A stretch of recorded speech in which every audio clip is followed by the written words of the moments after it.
Ayan, magandang umaga sa inyong lahat mga kaprobinsya. So tapos na tayong bumoto. Ayan. Ayan yung patunay na tayo ay tapos na bumoto. Yun po yung pribilehiyo natin na pumili. Pumili ng mga public servant na iluluklok sa pwesto ngayong year 2025. Ayun yung magkakabayo dito sa aming barangay. Pauwi na tayo mga kaprobinsya. So tayo ay naglalakad lang dahil malapit lang naman dito sa pathway. Ito po yung pathway na papasok doon sa ating area. Ayan mga kaprobinsya. Ayan.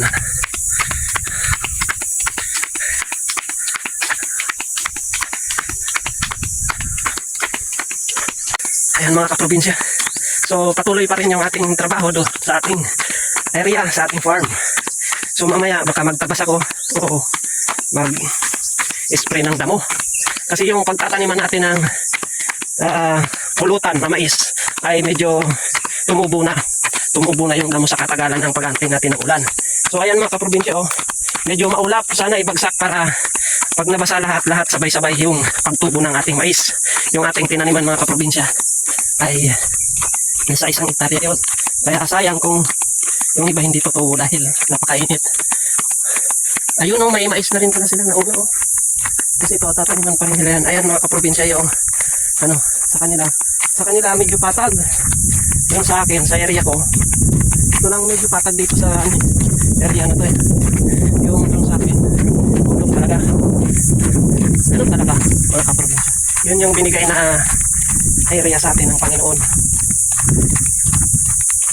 Kaya pasalamat pa rin natin, patag man, rolling, ang forma ng lupa na ibinigay sa atin ng Panginoon. Ay malaking bagay na po yun na dapat natin ipagpasalamat sa ating Panginoon. Dahil mayroon tayong sarili na lupa. Ang kagandahan naman doon, yung view. Kasi kita doon yung dagat at yung bulkang ngayon. At nakikita natin, nadudungawan natin yung mga mababang porsyon ng lugar na to. Ayan mga kaprobinsya.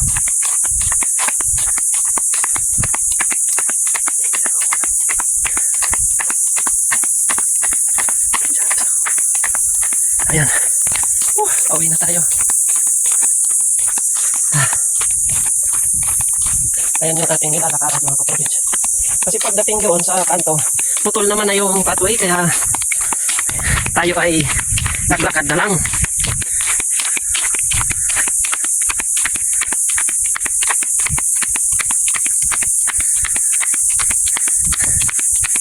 Ayan. Ayan yung tinatahanan natin. May mga na. Ayan yung ating dinadaanan mga kaprobinsya. Sana kung diretso sa atin nakakapasok yung motor kaso hindi nga abot dun atin. Ayan si Tamarlon ay boboto rin mga kaprobinsya. Ayan medyo tinanghali na siya pero konti na lang yung nakapila dun, mas mabilis. Ayan mga kaprobinsya, si Tamarlon boboto na. Ito yung pribilehiyo na binigay ng pagkakataon na iboto natin yung karapat dapat. Kita na sa nata? Sakto? Ayan, ako pauwi na siya, papunta pa lang mga kaprobinsya. Tayo pauwi na dun sa ating area. Pagdating dito, papasok yun yung ating area. Kaya yung ibang motor dito lang, hanggang dito lang yung motor. Hanggang dito lang yung motor mga kaprobinsya. Kaya yung mga pinapamalengke natin hanggang dito lang. Tapos sakutin na lang natin mga kaprobinsya. Dito. Ayan, dito. Ang landmark ay may mangga. Ayan mga kaprobinsya.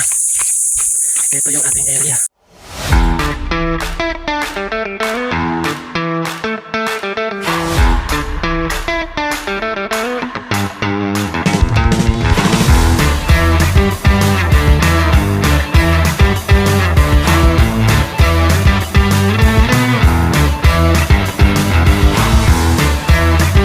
Kambing kumakain.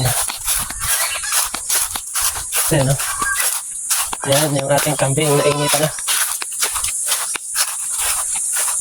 Yung isa, ayan yung ating alagang kambing, konti na lang kasi pag Pag nakakulong, maliit lang yung ating kulungan, ubos agad. Pag binitawan, ubos yung ating mga tanim. Kaya binenta ko na yung iba. Pero hindi pa rin natin inubos kasi may mga sunod na plano tayo para dumami yung ating mga kambing dito. Kailangan mas malawak yung kulungan nila. Naka-free range sila, malawak at meron tayong pang sakati na napier. Yun yung ating plano. Kaya patuloy yung ating pagtatanim ng napier. Shout out dyan sa mga public servant na mananalo, yung hawak sa Department of Agriculture. Sana suportahan nyo kami, mga partners, na kahit man lang napier grass, para sa akin napier grass, bigyan nyo kami ng mga pananim. Yun yung aking hiling lang. Ayan yung ating mga alaga, binitawan muna natin para makapag-ikot-ikot sila. Lang ang target nila na naman yung ating tanim na yung ating mga itlog. Yun ang disadvantage kapag nakakita sila. Ayan si Panday, yung ating pinakabunsong aso dito mga kaprobinsya. Ayan si Panday, oh. Panday, ayan si Ilien. Sumalubong si Ilien. At ito si Panday, si Rambo, at si Rambo at Ilien. Si Panday. Kumpleto ang tropa. Ubos ang itlog. At ito, kumakain ng manok. Okay pa yung itlog yung manok. At hindi. Ayan yung aking bunsong kapatid mga kaprobinsya. Ayan. Tandaan nyo yung mukhang yan kasi may laman yan, no? May laman ng panding. Laman, siringan. So ayan mga kaprobinsya, patuloy pa rin yung aking trabaho dito sa aking farm. So hanggang dito na lang muna yung aking update. So ikot naman ako kung anong... So ngayon magtatabas ako, maaga pa naman. Bukas na lang ako mag-spray. So patuloy pa rin yung ating trabaho dito sa ating farm. Sana patuloy nyo akong suportahan. Buhayin po natin ang mundo ng agrikultura. Peace out!